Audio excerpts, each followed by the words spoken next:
Hi and welcome. I'm Andy Mioch and you are watching A News. Here are the headlines. Second day of the general debate at the UN General Assembly sees speeches from Ukraine's Zelensky, Iran's Pezeshkian and others. China backs Brazil's $125 billion Tropical Forests Forever Fund.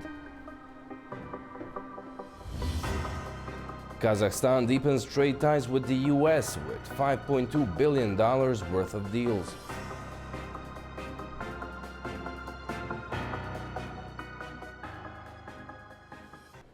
Thank you for tuning in.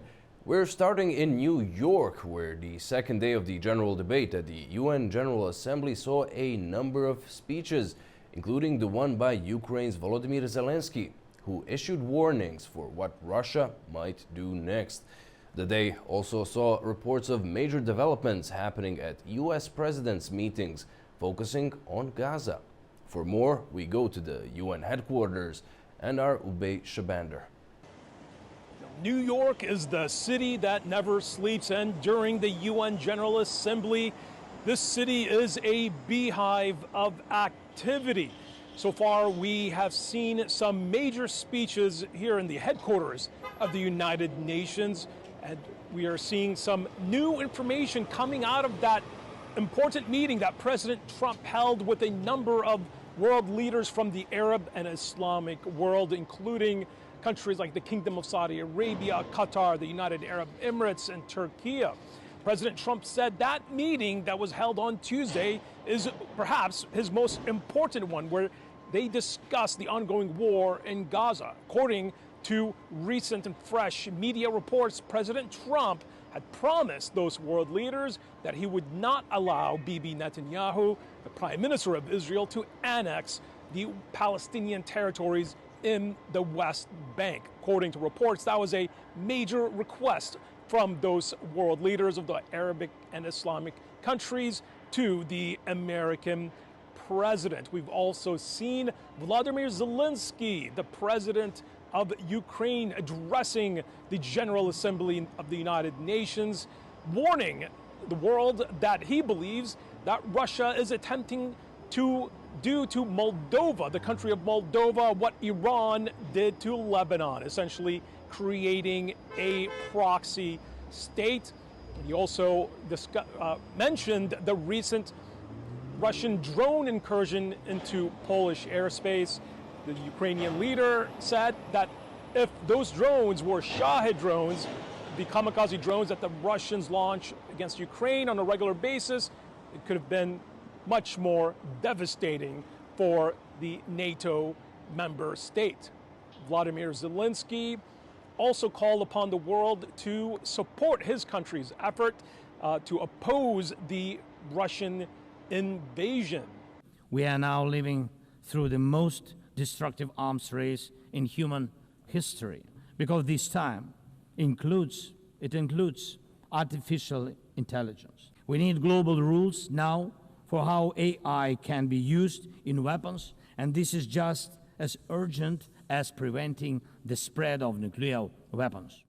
Stopping this war now, and with it, the global arms race, is cheaper than building underground kindergartens or massive bunkers for critical infrastructure later. And we have also seen reports that Foreign Minister Sergei Lavrov of Russia held a bilateral meeting with U.S. Secretary of State Marco Rubio. Joining Rubio was the newly appointed and confirmed U.S. Ambassador to the United Nations, Michael Waltz.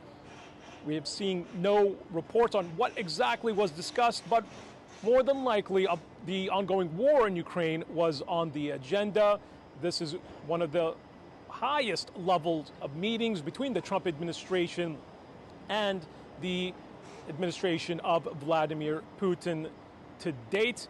It was just this week here at the United Nations that President Trump said that he had once believed that his relationship with Vladimir Putin would help President Trump solve the war in Ukraine, but Trump lamented that his relationship with Putin has not led to any significant progress in bringing peace to the European continent. We are also seeing new leaders, like that of the Syrian interim president. Ahmed al-Shara has been holding a number of meetings here in the United Nations. He just took power just a few months ago in Syria. He held a one-on-one with Prime Minister Meloni of Italy, where the two countries discussed the safe return of refugees and the protection of Christian minorities in Syria. Much more coming up here in the United Nations, with important high-level meetings being held every day that we will continue to cover. I'm Uwe Shibander, A News, New York. A Spanish military jet carrying Defense Minister Margarita Robles experienced a GPS disturbance as it flew near Russia's Kaliningrad exclave on its way to Lithuania, according to the ministry. Following a meeting with her Lithuanian counterpart at an airbase, Robles called the incident unacceptable. The GPS disturbance follows another incident in which the GPS system of a plane carrying European Commission Chief Ursula von der Leyen was jammed while en route to Bulgaria on August 31st. A spokesperson for the EU said Bulgarian authorities suspected the incident was due to interference by Russia. No son aceptables las agresiones de Rusia en Ucrania. Russia's aggression in Ukraine is unacceptable, and so are their threats anywhere, neither in Europe nor in the world. We believe it is essential to uphold the right for all of us to move around and fly freely across European territory without there being, as we experienced this very morning, interference from someone we all know. But in no case will they break the will of Spain, nor of any of the countries of the Atlantic Alliance, to keep working for peace and living together in peace. NATO is warning Russia to stop with provocations following multiple instances of Allied airspace violations. Meanwhile, the European approach to Russia got some criticism from Washington. Our Anita Sharma has the details. Welcome to This Day in Europe, where NATO condemns recent Russian violations of member airspace, most notably 3 MiG-31 jets entering Estonian skies for around 12 minutes before being repelled by Italian F-35s. Russia denies the claim. The alliance calls these actions dangerous, escalatory, and risking miscalculation, and pledges to use military and non-military means to defend its territory under Article 5. These incursions followed a wave of Russian drone attacks across Poland earlier this month, some of which were shot down by NATO jets. NATO's Secretary General Mark Rutte and other leaders emphasized that such violations cannot go unchecked, warning Moscow that provocations must stop. Meanwhile, at the United Nations, U.S. President Donald Trump criticized European strategies toward Russia. He said NATO nations, quote, should shoot down Russian aircraft if they enter their airspace. But he stopped short of committing U.S. forces in each case, saying it depends on the circumstance. Trump also called out Europe's continued energy ties to Russia, migration policies, and what he described as weak leadership. He pushed for a strategic overhaul in European defense posture and insisted that the EU stop funding war against themselves. His remarks underscore growing pressure from D.C. for Europe to get tougher, especially in light of U.S. frustration over Chinese and Indian oil imports from Russia. Now, Europe's response to these provocations remains largely diplomatic, calibrated, and bound by collective decision-making. While NATO warned further violations could provoke direct responses, it is not publicly committed to automatic shootdowns in every case, leaving room for threat assessment and escalation control. Compare that with Turkey in 2015, shooting down a Russian Sukhoi Su-24 near the Syria border after 17 seconds in Turkish airspace. Turkey claimed it warned the Russian aircraft to change course multiple times before firing when it violated Turkish airspace. The Russian government contested the claim, saying the jet was still in Syrian airspace. But that Turkish action remains one of the most forceful examples of a NATO country immediately enforcing its airspace sovereignty. It sent a clear message to Russia at the time and deepened tensions, but it was the product of clear national rules of engagement and political willingness to act decisively. Europe today is more cautious. It enters incursion responses via alliance structures, joint decisions, and escalation thresholds. While that ensures unity, it also slows reaction time and may dilute deterrence messaging. As NATO sends firmer warnings with the U.S. publicly urging shootdowns, Russia may test these boundaries further.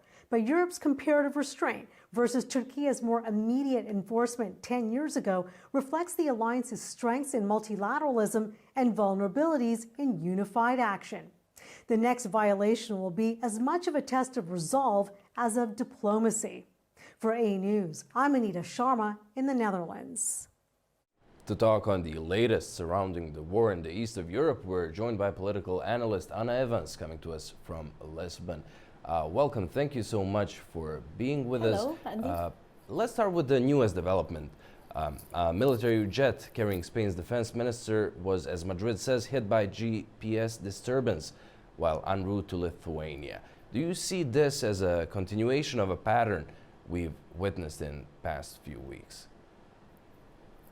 Yes, Andy, I do see this as a continuation of a pattern because as we saw in your previous piece on what has happened in very recent past, the President of the European Commission, von der Leyen, has also been on a plane that also got its GPS jammed when flying on a tour on the eastern border of the European Union.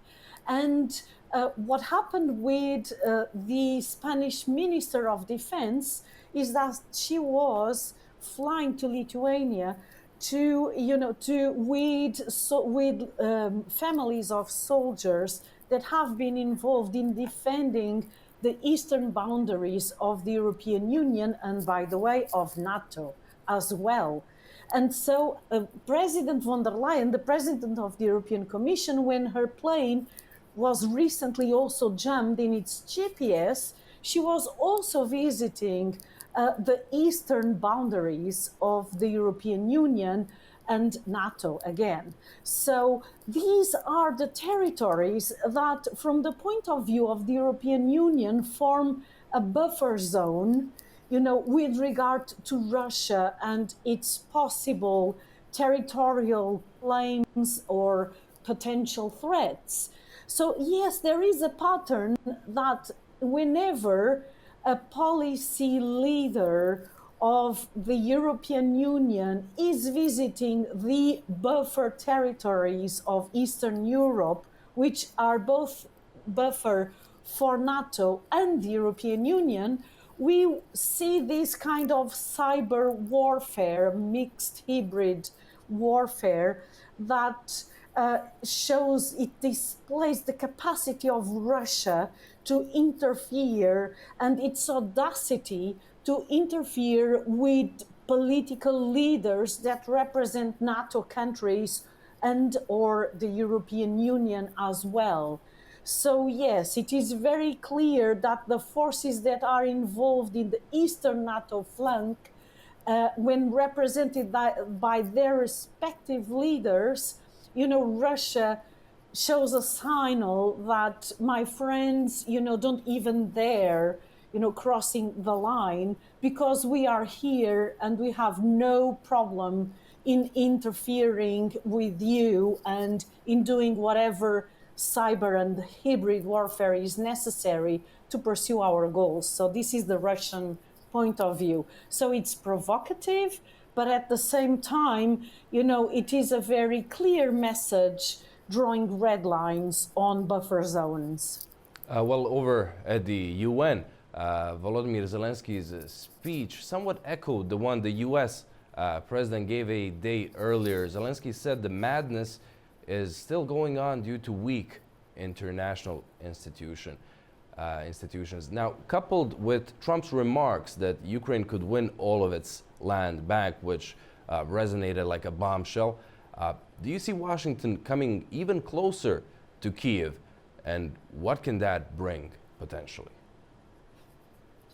Well, Andy, that's a great question because we do see, as President Zelensky himself has noted, we do see a clear shift in the narrative of President Trump with regards to Ukraine and to President Zelensky himself. So President Trump now gives, signals that he considers President Zelensky as a very respected leader and kind of as a hero. And the way President Trump portrays, what the European Union and Ukraine allied can do in terms of getting back the invaded territories. So this message by President Trump is a very strong message that says, Ukraine has the potential to really win this war militarily and get back all the territories as they were before the invasion. However, in practical terms, we really do not see much policy change. And on the contrary, President Trump is making it very clear that if the European countries that are still purchasing oil and or gas from Russia do not stop those purchases, then the United States will not implement its coercive threats of sanctions to third countries that are buying fossil fuels from Russia and hence contributing to Russia's war effort. And those third countries are, as we know, are number one, China, number two, India, major countries at the world level with a lot of leverage. And President Trump does not really want to have, to have to implement his threats of tariffs against Russia and, against India and China, because these are major players at the world level and they have the capacity to respond to the US in ways that will be detrimental to US interests. So President Trump is playing a very delicate game in terms of diplomatic narrative. So he's saying one thing, i.e., we do support President Zelensky. President Zelensky has all the conditions to win this war. Russia is going downwards in its war economy.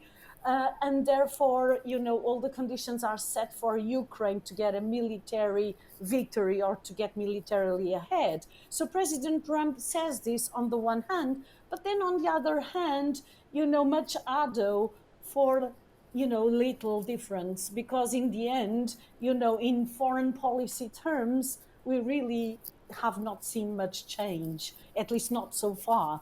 So, it looks like it's more on, the discourse side than on the real politics, implementation.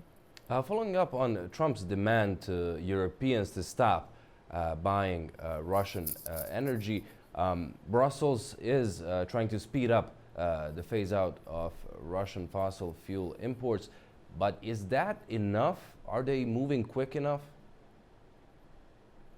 Well, and there are logistics problems. The energy war supersedes, military wars. That's what Ukraine has taught us. If we think that until the end of the past year, Ukraine itself had a contract, with Russia because it had, pipelines that came from Russia and went through Ukraine.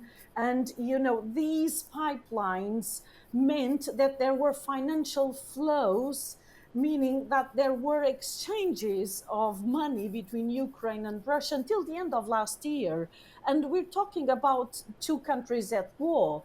And so, both Hungary and Slovakia have, serious problems in terms of getting alternative sources for fossil fuels, because energy implies very extensive and expensive infrastructures that are not easily changed. And so these countries cannot just switch, like that, from one day to the other. They have their infrastructures, and there needs to be a solution for those infrastructures and also for the current contracts that are binding and that are ongoing.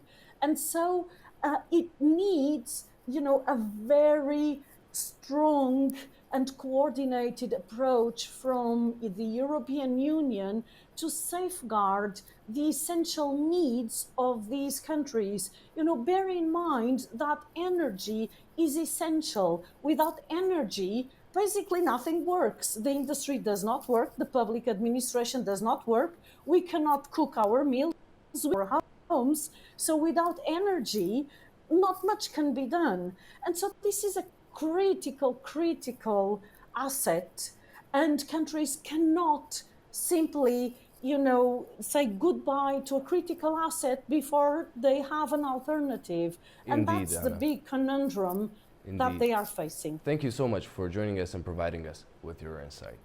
Thank you.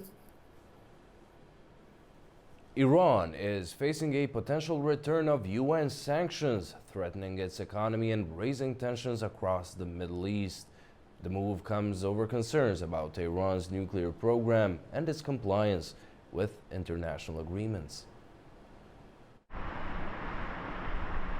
Iran is on the brink of facing the return of United Nations sanctions, a move that could further strain its fragile economy and heighten regional tensions. On 28 August 2025, Britain, France and Germany, called the E3, started the process to reimpose sanctions under the 2015 nuclear deal, accusing Iran of not fully cooperating with UN inspectors and expanding its uranium stockpiles. The 30-day period to solve the issue through diplomacy ends at midnight on the 27th of September. The 2015 deal, known as the Joint Comprehensive Plan of Action, JCPOA, was signed by Britain, Germany, France, the US, Russia and China. It lifted UN, US and EU sanctions in exchange for limits on Iran's nuclear program. The deal also includes a snapback clause, which lets countries reimpose sanctions if Iran is found to be seriously breaking the rules. Once this snapback is triggered, the UN Security Council has 30 days to vote on whether to keep the sanctions relief. The vote needs at least 9 countries in favor and no vetoes from the US, Russia, China, Britain or France. Experts say the vote is likely to fail, which means all UN sanctions would return unless the Council takes other action. So snapback is one of the last remaining mechanisms of the Iran nuclear agreement, or the JCPOA, that allows any signatory of the agreement to unilaterally snap back the UN sanctions that were imposed on Iran. And the European countries, Germany, France, and the United Kingdom, have made a commitment to invoke snapback sanctions, which are meant to expire in October of this year. And they're doing so because they want to preserve this mechanism that they think is an important tool of leverage and pressure as part of the deal.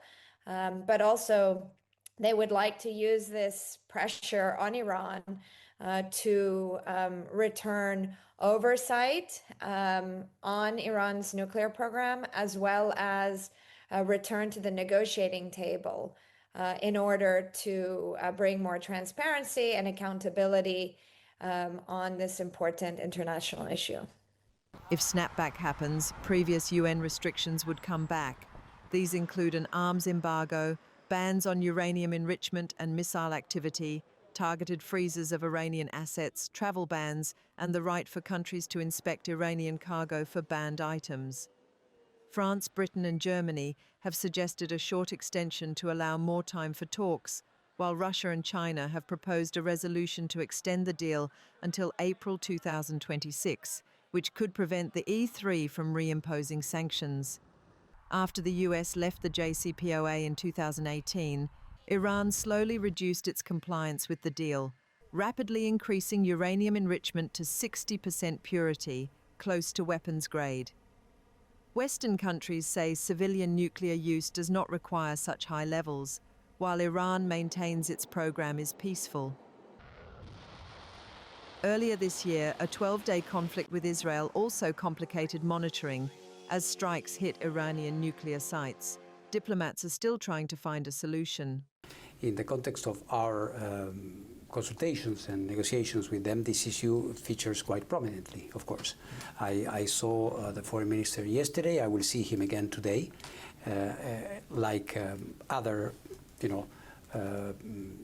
important participants in this process, starting, of course, with E3, I mean, the United Kingdom, France, Germany, and, of course, the United States.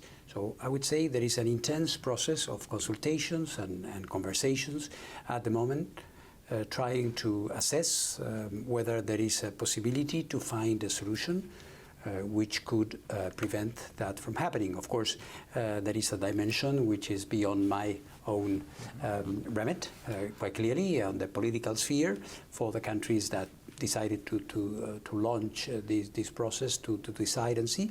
But of course, we are trying to play a role as guarantors. The return of UN sanctions shows the ongoing challenge of managing Iran's nuclear program while keeping global security, putting diplomacy and sanctions at the center of a tense geopolitical fight. Iran has never sought, nor will it seek, nuclear weapons, the country's President Masoud Pezeshkian said in a speech at the UN General Assembly. Now joining us from Bethlehem, Pennsylvania to talk on the messages from Tehran ahead of the likely return of UN sanctions over its nuclear program is Faramarz Farbod, instructor of political science at the Moravian University. Welcome. Thank you so much for being with us. First of all, Pezeshkian's message in New York is along the same lines as the one Iran's supreme leader, Ayatollah Ali Khamenei, made the day before. Given the current circumstances on the ground and the results of the 12-day war, what are your thoughts on Iranian president's speech? Thank you for having me. Pleasing to be here. I would say that, as you suggested, President Pezeshkian's comments were in line with Ayatollah Khamenei's speech the other day, the 38-minute speech in which he said no negotiations with the U.S. and we will continue to have 60% enrichment of uranium. And he emphasized what he called national honor. The word is sharaf in Farsi. Sharaf-e milli means national honor several times.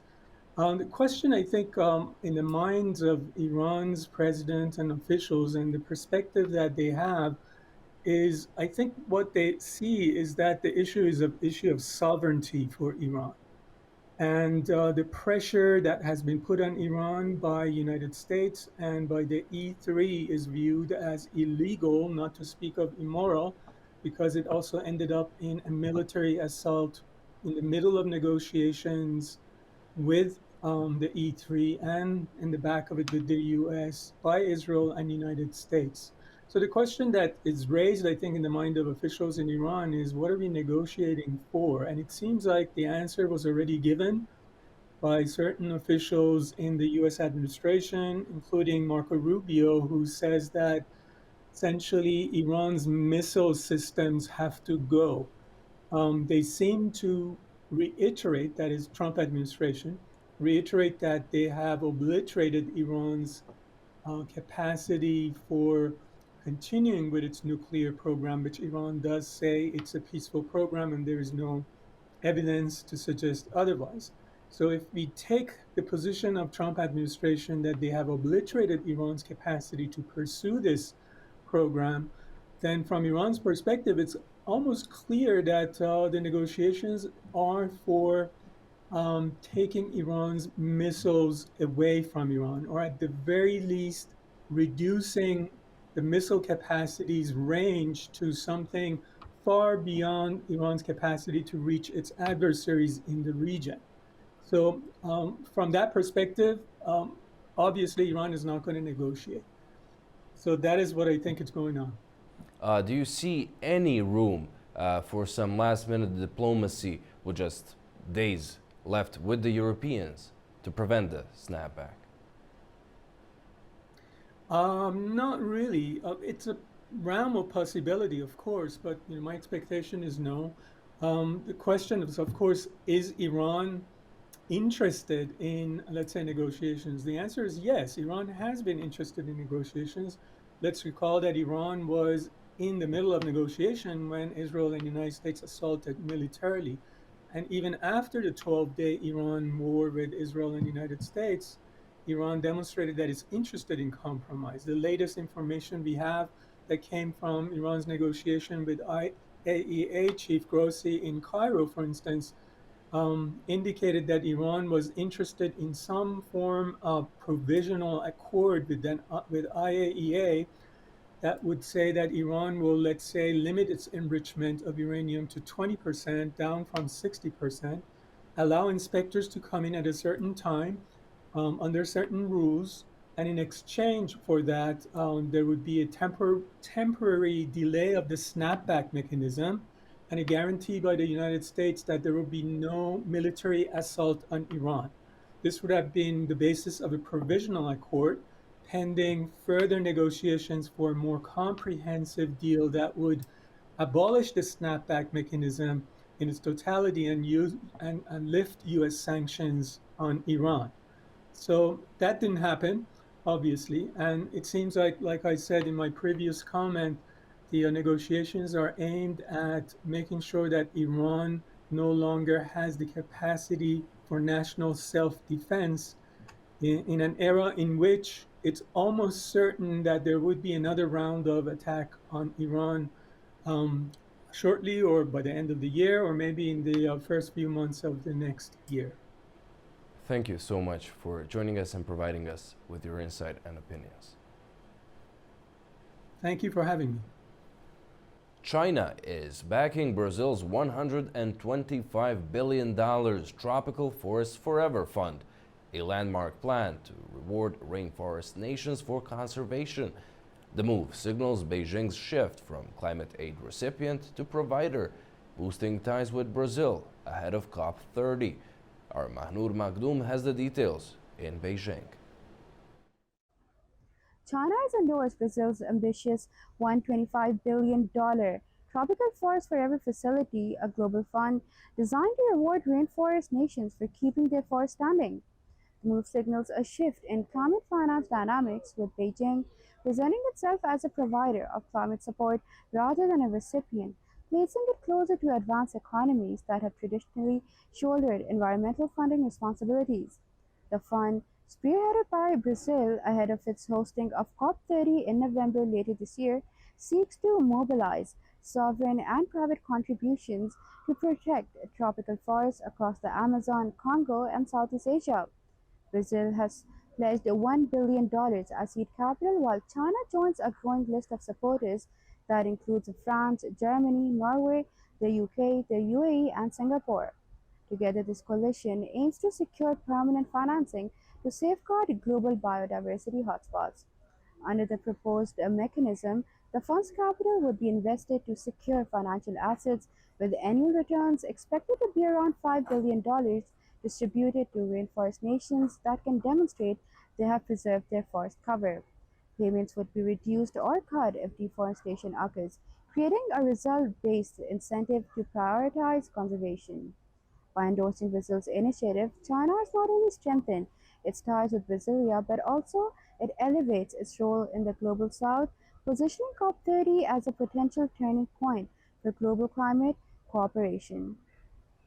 Mahnur Makhdoom, A News, Beijing. Now to Denmark, where Prime Minister Mette Frederiksen formally apologized to Inuit women subjected to involuntary birth control for decades.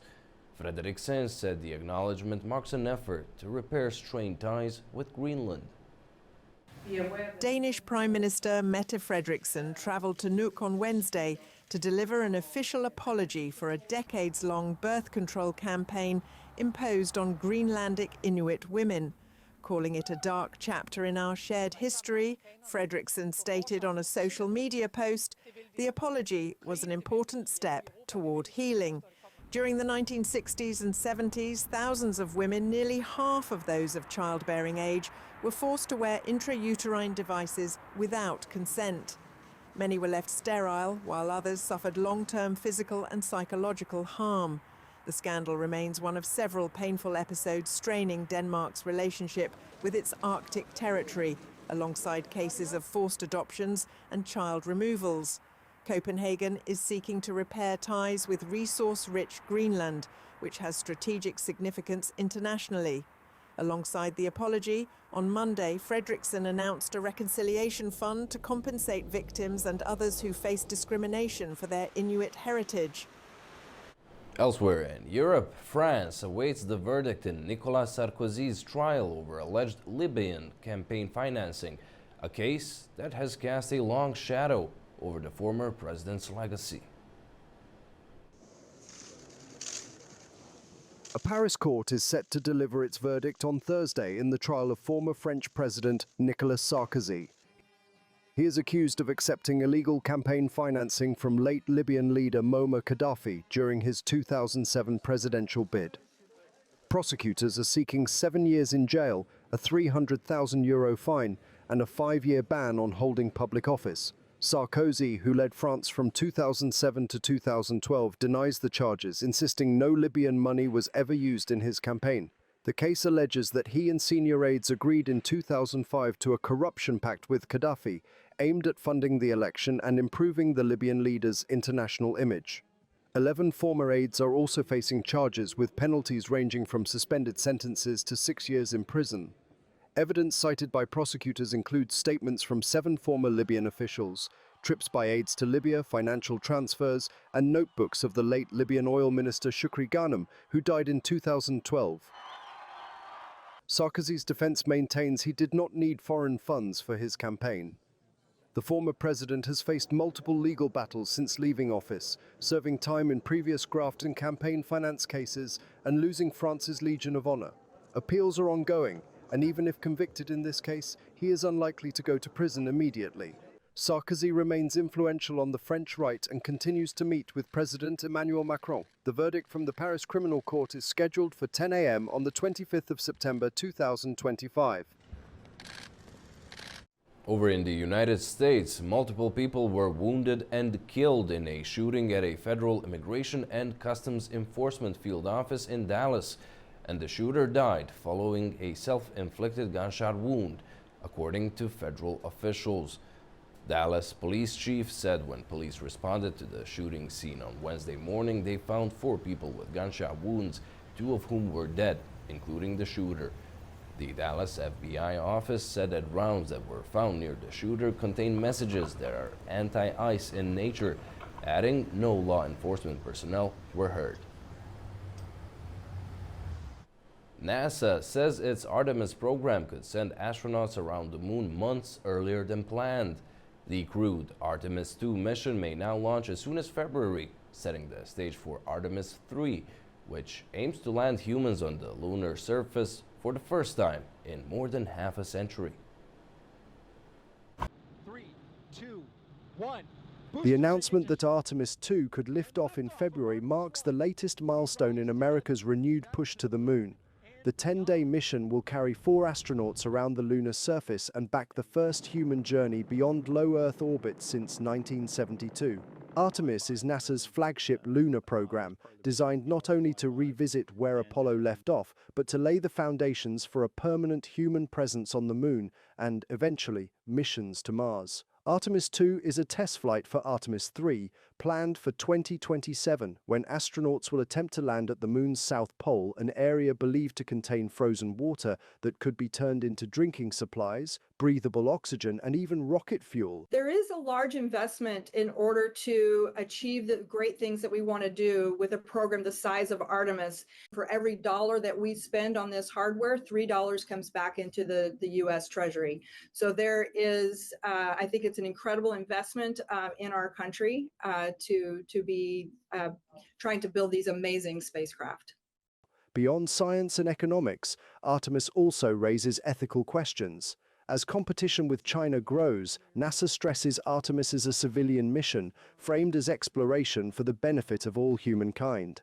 The agency says the program is firmly on track, with Artemis 2 paving the way for a planned lunar landing under Artemis 3 in 2027.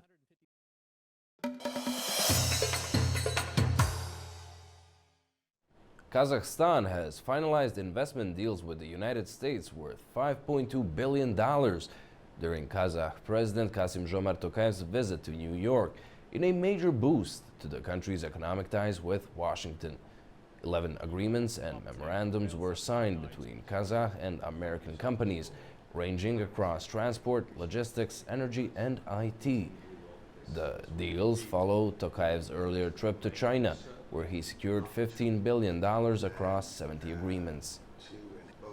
Still with Kazakhstan, the country has called for UN Security Council reform, so it would include major countries from Asia, Africa, and Latin America. In a speech at the UN, Kazakh president also spoke on the urgent need to strengthen the United Nations and urged countries to work together to preserve the Caspian Sea.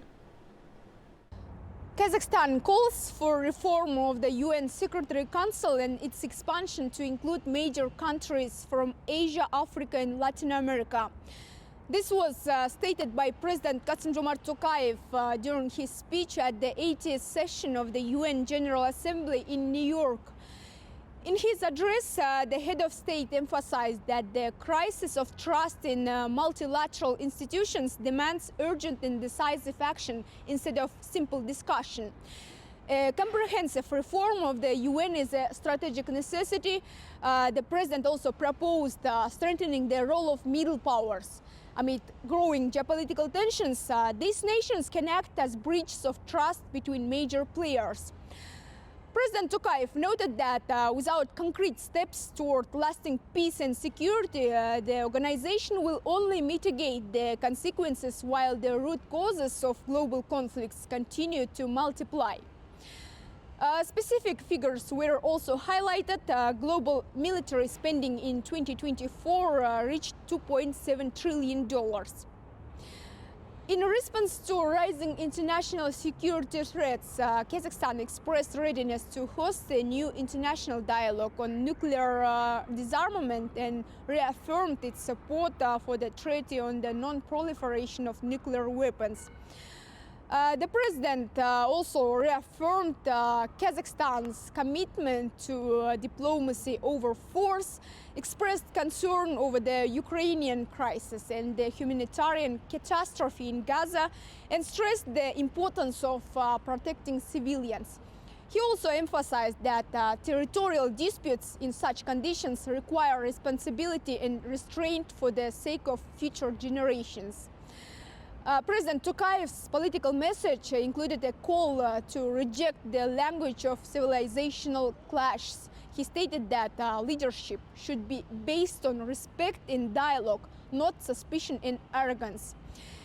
In conclusion, the president emphasized that Kazakhstan will continue to advocate for a path of balance and cooperation. Kazakhstan will continue to serve as a bridge builder and peacemaker. It will also continue to choose balance over domination, cooperation over confrontation, and peace over war. We stand ready in cooperation with other players, stakeholders in the international community to renew the promise of the United Nations as a beacon of peace, justice, and cooperation. Notably, the president's schedule in New York was packed with over 20 meetings held with presidents, ministers, and heads of international organizations and companies. The discussions covered a wide range of topics from agriculture, education, and sports to investments and artificial intelligence. Kazakhstan secured agreements aimed at attracting significant investments. 11 deals and memorandums were signed with major U.S. companies promising investments valued at $5.2 billion in key sectors such as transport, logistics, energy, and IT. From Almaty, Kazakhstan, Fariza Kalimurzina, A News. On the sidelines of the UN General Assembly, Uzbek President Shavkat Mirziyoyev held talks with other world leaders, signed deals with the United States, and made efforts to advance Uzbekistan's cooperation with the World Trade Organization and the United Nations. Our Sevilla Rajapova has more. The 80th UN General Assembly in New York, President Shavkat Mirziyoyev focused on strengthening Uzbekistan's global partnerships through active diplomacy. During his meeting with US President Donald Trump, the sides outlined priority areas for deepening the strategic partnership, including regional issues and cooperation in aviation, mining, finance, innovation, and energy. A roundtable with American companies also produced 10 agreements in these sectors with Boeing, Citigroup, FL Smith, and Cargill among the signatories. President Mirziyoyev also held meetings with South Korea's President Lee Jae-myung, Albanian President Pejman Begai, King Abdullah II of Jordan, and Czech President Petr Pavel to expand bilateral ties. The talks focused on strengthening strategic partnerships, expanding trade and investment, enhancing technology and industry, developing political and cultural ties, accelerating joint projects and cooperation in innovation, agriculture, and transport. At the multilateral level, President held talks with WTO Director General Ngozi Okonjo-Iweala, who confirmed that Uzbekistan has completed bilateral negotiations on accession. She noted that the country is expected to become a full WTO member by March 2026. In a meeting with UN Secretary General Antonio Guterres, President Mirziyoyev reviewed cooperation within the framework of Uzbekistan's Sustainable Development Goals.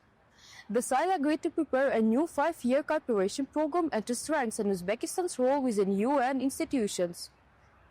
They also discussed preparing for the upcoming 43rd UNESCO General Conference in Samarkand, which will further highlight Uzbekistan's growing role as a global platform for dialogue and multilateral cooperation. Through these meetings and agreements, Uzbekistan demonstrated its commitment to multilateralism, regional stability, and international cooperation, while reinforcing its position as an active and reliable global partner. It is Sevilla Rajapova reporting from Tashkent, Uzbekistan, A News. Over in Georgia, the protests on Tbilisi's Rustaveli Avenue have entered their 10th month, with demonstrators demanding new elections and warning of democratic backsliding as the country's European Union path stalls. Arnini Nikolashvili reports from the Georgian capital. For 10 months, protesters have gathered daily on Tbilisi's Rustaveli Avenue, blocking the road in front of parliament without a single full day of pause. A march that organizers say will continue until their core demands are met. The rallies began after elections and hardened when the government announced it would postpone or suspend key steps toward EU integration. Demonstrators now call for new parliamentary and presidential elections, release of detained protesters, and a halt to laws they say will criminalize civil society. While human rights groups accuse the government of multiple violations, officials say that they are enforcing order and prosecuting violence. Foreign policy is the central theme. Protesters frame their struggle as pro-European and against a ruling party they accuse of tilting toward Moscow. At the same time, the government frames measures such as tougher foreign influence law as necessary to protect sovereignty from outside meddling. Meanwhile, Western governments and the EU institutions have publicly warned about democratic backsliding, while Kremlin-aligned messaging media have pushed counter-narratives, intensifying polarization. It's Nini Nikolashvili reporting from Tbilisi, A News.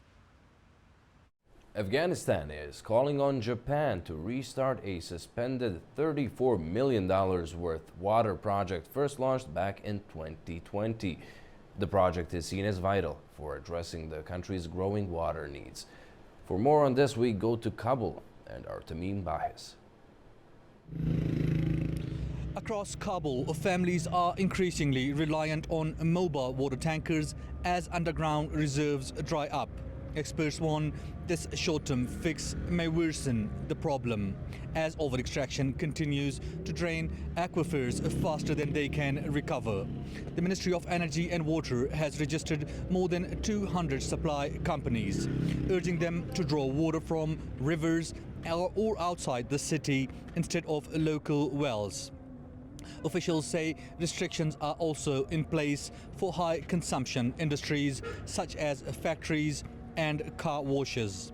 Meanwhile, Afghan leaders are appealing to Japan to resume a suspended water project worth $24 million first launched in 2020, saying the city urgently needs that infrastructure to secure future supplies. Yet the scale of the crisis is staggering. International agencies report that nearly 1/3 of Afghans lack access to safe drinking water, with studies showing up to 80% of Kabul's groundwater is unsafe. A new report warns the capital could become the first modern city to run dry within 5 years. With aquifers nearing collapse, experts stress the need for immediate investment, stronger regulation, and international support before time runs out. This is Tamim Bahis in Kabul for A News. Azerbaijan has pledged to support African countries in the field of climate diplomacy. The announcement was made in New York at an event held in the framework of the UN General Assembly. Joint working groups were established between the COP29 Baku Climate and Peace Action Hub and several African governments. Officials from Chad, Guinea-Bissau, Somalia and Uganda thanked Azerbaijan for sharing its expertise and highlighted the importance of launching urgent projects in their countries through the Baku Hub partnership.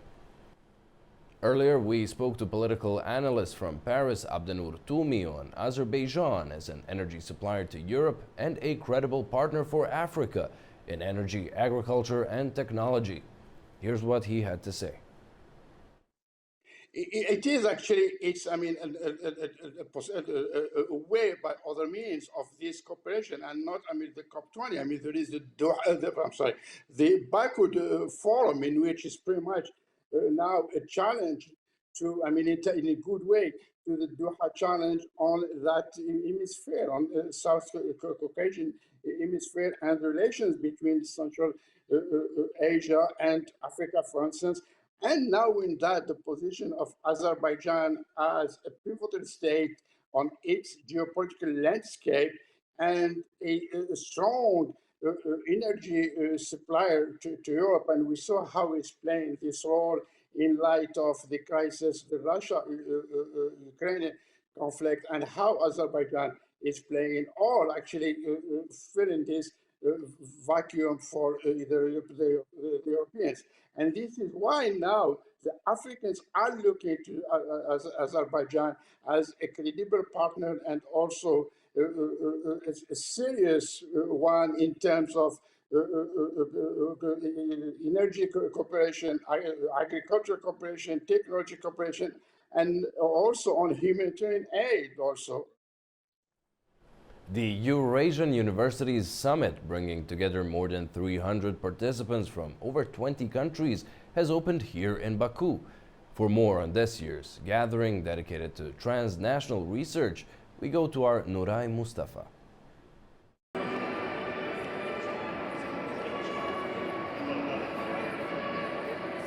Hello, we are reporting from Baku at the Eurasian University Summit. This year's event, taking place on 24-25 September, is themed Transnational Research from Knowledge to Global Impact. The summit brings together over 300 participants, more than 150 institutions, and over 50 international and local speakers from more than 20 countries. Discussions are taking place across several key areas. The impact of global research, leveraging the strengths of the Eurasian region. I think transnational education is really booming now. There's a sense actually that the traditional student flows for international study are being disrupted. Not always students want to go to the West. There's new emerging hubs of excellence in transnational education here in Central Asia, in the Caucasus. There's a real extraordinary boom of interest in studying here on branch campuses or with dual and joint degrees. So the in-person experience, I think, is going through a renaissance. There's a real surge of new destinations for transnational education, for branch campuses, for international collaboration. So universities, actually, expectations are changing in our modern world. They need to produce more research outputs, more innovations to develop the country's economic and the social economic situation, expectations. So here, based on that, actually we are going to invest more on research, collaborate with the industrial organizations to align our content of the education for the labor market requirements. So I think the main goal is to establish this, bridge between the universities and the industries, and to solve any experimental research issues for them. The role of higher education in achieving sustainable development goals, connecting continents, opportunities for collaboration and innovation. Participants are actively engaging in seminars and panel discussions, creating significant opportunities both scientifically and for international cooperation. I think that means we have to perhaps change the way we assess, change the way we learn, put more focus on group learning, problem solving, less focus on traditional exams and traditional essays. But it's a really good opportunity because it actually allows us to rethink why we assess students, how we assess students, and how they learn. And on the positive side, we teach them to be AI literate for the future, but we also ensure that they maximize the educational opportunity through personalization, through the ability to scale quality. So it's a very delicate balancing act, but I think we have to embrace it. But we have to make sure that the teachers and the universities lead the development of EdTech and not the other way around. We don't need to follow EdTech, we need to really turn learning into an EdTech facilitated experience. This is Nuray Mustafa reporting with our cameraman Khalid Aliyev for A News. Baku is making history as it hosts the ISU Junior Grand Prix of Figure Skating for the first time, welcoming rising stars from around the globe. With strong international participation and local hopes on the ice, Azerbaijan steps confidently onto the world stage of winter sports. Our Narchicek Jahangirli reports. 2025 ISU Junior Grand Prix of Figure Skating has officially kicked off in Baku for the very first time. 92 athletes from 38 countries are taking to the ice, including 17 pairs. All are between the ages of 13 and 19. With elegance, athleticism and pressure high, this is junior skating at its most intense. Here competes emerging talents from all over the world. Many are future Olympians. Over the next few days, the world's most promising young skaters will compete across singles, pairs and ice dance, all fighting for valuable points toward the Junior Grand Prix final in December, the pinnacle of the junior season. This event is going to be so successful because Ministry of Sports and Youth and the Minister Gaibo have been very, very supportive in preparing for this event. So we are so looking forward to this weekend. This is the first time the president of the federation has visited Baku. This also means that the city could potentially host many figure skating championships in the future. I hope we will be able to participate in larger competitions in the coming years. Azerbaijan is represented in the singles category by Sabina Aliyeva, Layli Ahundova, and Irina Kalugina. In ice dance, Anna O'Brien and Drake Tong will carry the flag. A total of 300 participants, including coaches, judges, technical specialists, and officials, have arrived in Baku, making a milestone moment for figure skating in the region. I think that for figure skating worldwide, it's very important to diverse the geography of the figure skating, of the hosting the event, and today we proudly welcome athletes from 38 countries and I hope that this will give us an opportunity to host many more high-level competitions. Among the strongest contenders, we're watching standout entries from Japan, the United States, South Korea, and Canada. The competition schedule continues with the men's free skate and the pairs short dance on September 25th. The following day, September 26th, the women will take the ice for their free programs while the pairs showcase their free dance performances.